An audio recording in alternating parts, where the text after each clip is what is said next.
A jury deciding what happened in the parking garage on July 2nd, 2021 was a tragedy and not a crime.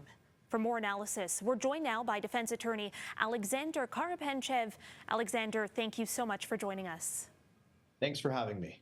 Now, the jury finding Zameer is an innocent man on the fourth day of deliberations. I mean, the fact that deliberations went on for as long as they did, what does that signal to you? Well, that signals to me that the jury had to grapple with several important issues. The jury was given several potential avenues when it came to convicting Mr. Zameer if they wanted to. They could have found him guilty of first-degree murder, second-degree murder, or manslaughter. They clearly found him guilty of no crime, and I think that's why it took them this long to deliberate, given all the evidence they had to digest. Yeah, I want to touch on that point because Zameer was on trial for first-degree murder because Northrup was a police officer who was killed in the line of duty. In order to have reached that conviction or even the lesser offenses of second-degree murder and manslaughter, what would jurors have had to accept? So to find him guilty of first-degree murder, the jurors would have had to accept that Mr. Zameer knew that the officer was a police officer engaged in the course of his duties.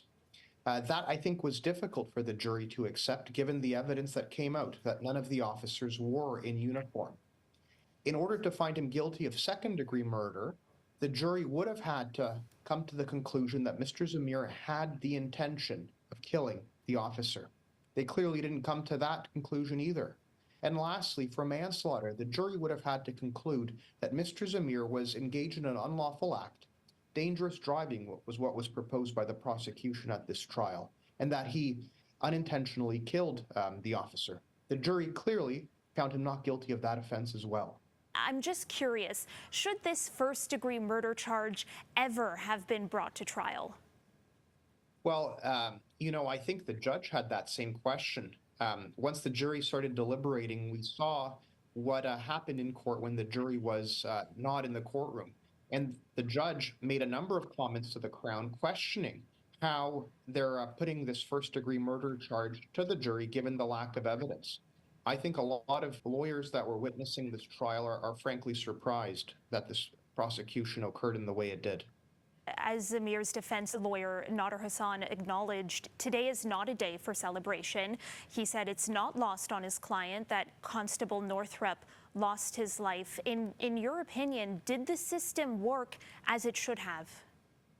Well, I think the system did, and that's because this man, Mr. Zameer, had a fair trial.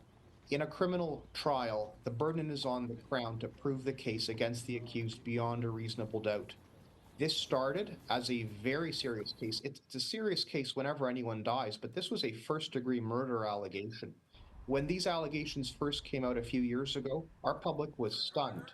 Notwithstanding all that negative publicity that Mr. Zameer had to contend with, these jurors clearly did their job. They listened to the evidence, they assessed the evidence, and they determined that he was not guilty. I think the system did work.